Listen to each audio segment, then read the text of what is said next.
Bonjour à toutes et à tous, et oui, c'est Lilian cette semaine, voilà, petit remplacement.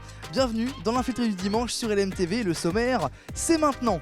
On commence la journée à Saint-Léonard-des-Bois, et oui, une belle petite ville de Sarthe pour un festival de la gastronomie. C'est la 29e édition, vous allez voir, il y a plein de producteurs de toute la France, avec aussi pas mal de vins différents, 80 grands crus qui seront proposés. Ensuite, on partira directement à Piacé pour un week-end en musique. Voilà, c'est tout simplement une scène ouverte proposée par l'association La Musique. Je pense qu'on peut pas faire plus simple. Ensuite, on file directement à la Flèche pour la visite guidée par Thomas, un très bon guide, vous allez voir, d'un moulin à glace. Qu'est-ce qu'un moulin à glace? Vous avez peut-être beaucoup de questions qui vous viennent en tête. Eh bien, il va y répondre, c'est sûr. Et on finira la journée à l'Arche de la Nature. On n'allait quand même pas faire un infiltré du dimanche à Pâques sans Pâques. Donc on est à l'Arche de la Nature pour une chasse à l'œuf géante. Mais il n'y a pas qu'une chasse à l'œuf. Il y a plein de choses qui sont proposées, vous allez voir. Ça va être super. Bonne infiltré à vous.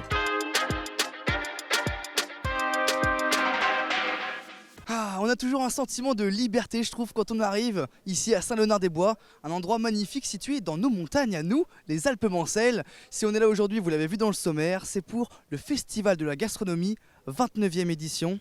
C'est parti, suivez-moi. Nous sommes arrivés au cœur de l'événement et je suis avec Christophe Bayard. Bonjour. Bonjour. Comment allez-vous ?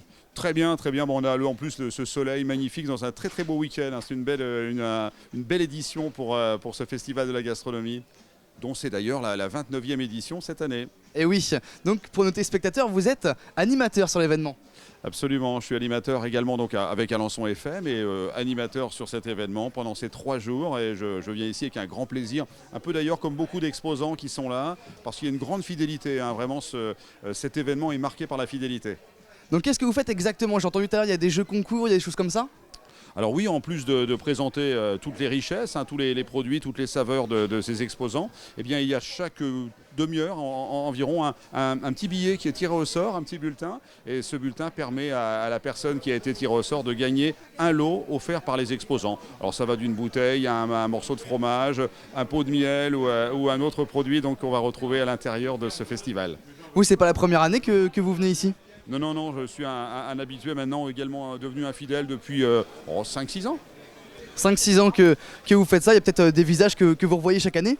Absolument, et quasiment même presque l'intégralité. Là, il y a vraiment une grande fidélité d'exposants ici à Saint-Léonard-des-Bois. Quel est le stand le plus original qu'il y a aujourd'hui, selon vous, hein? Il y a une grande originalité, hein. C'est difficile d'en désigner un parmi tous. Il y a de nombreux crus, hein. Il y a 80 crus donc de vins qui sont représentés. Donc là, il y a des originalités en fonction des régions, bien sûr, mais c'est à chacun de faire son choix finalement selon ses goûts. Mais on a quand même des choses assez originales. Alors on va retrouver par exemple des escargots. Alors l'escargot mayennais, là c'est quand même assez original. Voilà par exemple pour un stand qui peut être assez étonnant. Et puis on va avoir également des caramels. Alors il y a une maison qui produit qui fabrique des caramels. Ils sont basés à La Rochelle et ces caramels avec 12 saveurs différentes, ce sont vraiment des délices. Super. Au niveau de la fréquentation, par rapport aux autres années, on est comment ? Je crois qu'on est sur une très belle année. Alors il y a un effet, effectivement on a eu la pandémie qui a été très très difficile avec notamment même une interruption, hein, pendant 1 an. Et puis on voit beaucoup de monde cette année et dès le samedi, puisque c'est sur l'ensemble du week-end, on est sur une année, peut-être une année record. Parce qu'il faut quand même préciser aussi pour nos téléspectateurs que ça dure 3 jours, c'est jusqu'au lundi de Pâques du coup qui est férié. L'événement il dure 3 jours. Hein. Voilà, c'est ça, exactement. Là on est en plein cœur de l'événement. Ça commence le samedi après-midi, ça se termine le lundi soir. Et tous les ans, c'est comme ça. Effectivement, c'est un rendez-vous du week-end de Pâques. Et par rapport aux autres années, il y a toujours autant de stands, c'est toujours aussi grand ? C'est toujours aussi grand. Voilà. Alors je crois que c'est au maximum. Hein. Voilà. Les stands sont assez serrés d'ailleurs, mais c'est comme ça. Tout le monde a pu rentrer, mais oui, il est à peu près de taille égale chaque année. Super. Bah justement, on parlait tout à l'heure de stands un peu originaux. Je vous propose qu'on aille voir justement tous ensemble un stand d'un apiculteur qui s'appelle André Bouche. Bonjour André, donc vous êtes apiculteur, on va y revenir juste après. D'abord, parlez-moi de vous. D'où vous venez, quelle est votre vie? Je veux tout savoir. Bien écoutez, je suis un petit Auvergnat de base. J'ai travaillé longtemps aux automobiles, des petites voiturettes à Vichy, chez Ligier, etc., etc. Et puis en 2000, j'avais un charmant voisin qui avait des ruches, des abeilles et autres, et j'ai pris la succession, voilà. la passion avant tout. Et puis après, voilà, on a enchaîné. Et voilà, j'en ai fait ma profession, quoi. Donc vous faites ça depuis une bonne vingtaine d'années. Voilà, tout à fait. Comment vous choisissez toute la diversité des produits que vous allez faire?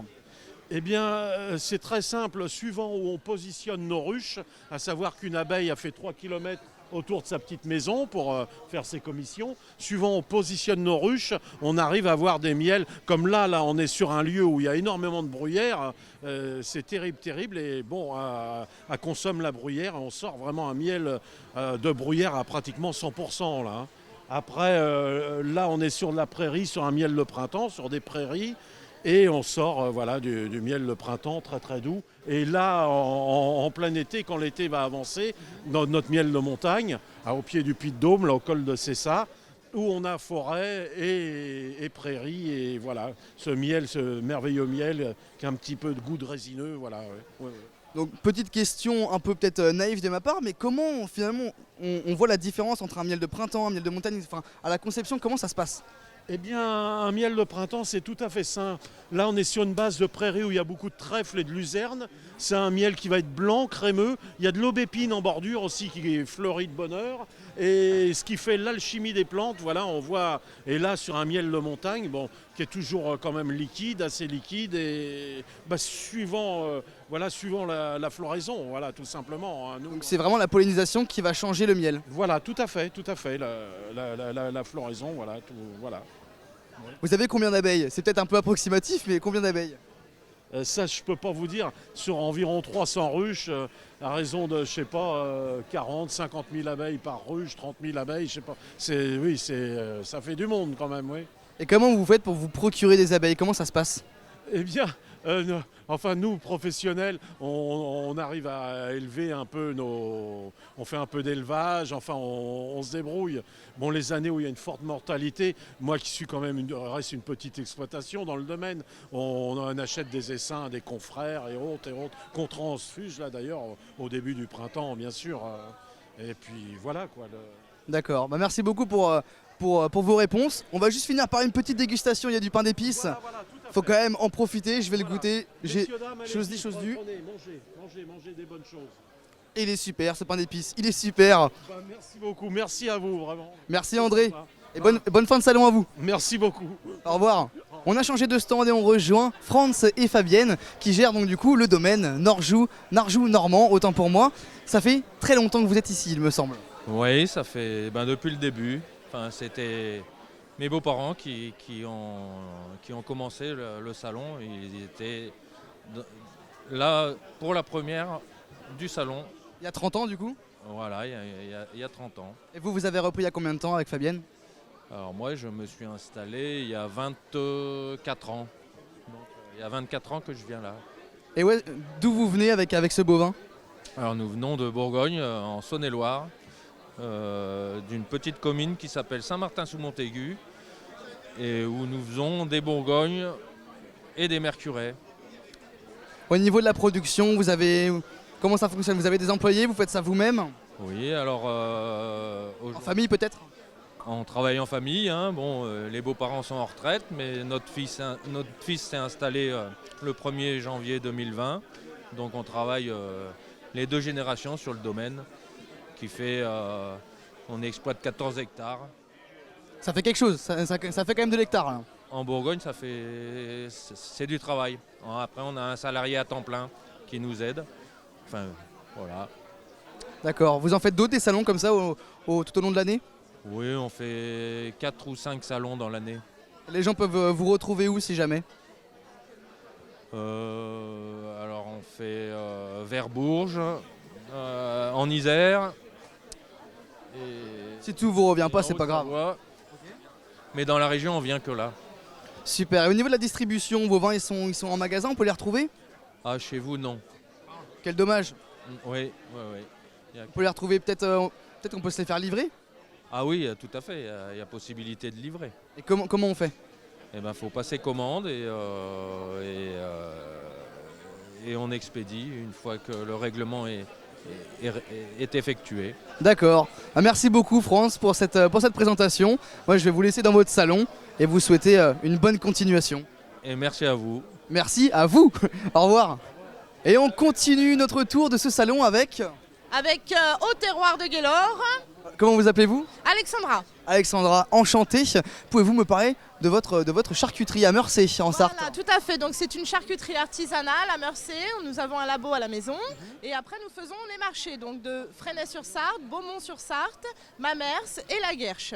Là vous ramenez tous vos produits ou vous faites une sélection? Non, c'est vraiment une sélection uniquement pour les foires et les bric-à-brac que l'on fait effectivement aussi le dimanche. D'accord, je vois qu'il y a aussi de la production sur place directement. Ah oui, le boudin noir est fait sur place à chaque foire, oui. Je vois qu'il y a aussi une préparation à base de riz ou quelque chose comme ça. Ah non, là ce sont les oignons, monsieur. Ah, c'est les oignons du coup qui servent pour la préparation avec Tout à fait, le du boudin noir. Voilà. Très bien, donc là vous êtes là depuis hier, ça se passe bien? Non, nous sommes là depuis aujourd'hui. Ah, Oui, nous étions ailleurs hier. Voilà. d'accord, Aujourd'hui et demain de 10h à 19h. très bien, donc si les gens ils veulent passer, il n'y a pas de souci. Station et généralement ça se transforme en achat. Vous Voilà. proposez quoi en dégustation? Alors le boudin noir, le saucisson à l'ail, l'andouille, le filet mignon fumé, rillettes et la spécialité, la terrine du chef. C'est un pâté à base de Porto. D'accord, il n'y a que vous qui le faites ça dans le coin, non? Tout à fait. C'est bon, c'est comment? C'est une recette secrète, c'est délicieux. C'est spécial un peu? Oui, tout à fait. Mais le Porto c'est bon, donc ça va, ça doit être bon. Ouais, c'est un pâté très féminin que les hommes adorent, Très féminin, comment ça très féminin? avec sa touche de Porto. Ah, je vois. Eh bien écoutez, je vais vous souhaiter une bonne fin de salon, vous étiez un peu occupé, donc Voilà, et on va continuer. bon courage à vous. Merci beaucoup. Merci Alexandra, Merci. au revoir. On a commencé avec Christophe, on finit avec Christophe. Vous êtes là jusqu'à demain? Absolument, je suis là jusqu'à demain. Et je suis très heureux finalement de voir qu'on est sur une année où il y a vraiment un vrai plaisir. Il y a le sourire, on a pu le voir là ensemble. Et c'est vrai que c'est aussi un vrai moment de plaisir à la fois pour les producteurs qui sont là, hein, les vendeurs, mais aussi surtout le public. Alors les Sartois, mais pas que. Hein. Non, il y a du monde qui vient d'ailleurs aussi. Hein. Oui, c'est ça, on s'aperçoit qu'on a alors il y a des fidèles qui sont là tous les ans, qui reviennent parce qu'ils savent que leur maison, leurs produits vont être là. Mais non, il y a vraiment des gens de là, alors, de Normandie et même d'ailleurs, parce qu'en fait on est à Saint-Léonard ici et il y a des visiteurs, il y a des touristes. Forcément, c'est une belle ville, c'est un beau village. Les gens viennent aussi visiter le lieu, j'imagine. Bien sûr, alors je parlais avec le maire hier lors de l'inauguration et par exemple, eh bien, il y a des camping-cars partout. Le camping est complet actuellement à Saint-Léonard-des-Bois. C'est un beau village. Hein. En effet. Juste pour conclure, qu'est-ce que je peux vous souhaiter pour la suite, Christophe? De continuer à animer des événements aussi festifs, aussi souriants, et puis de voir que la région, notre belle région, est dynamique, vit bien et continue à finalement à proposer au public de beaux événements. Super, je vous dis à l'année prochaine et nous on file à Piacé. Au revoir.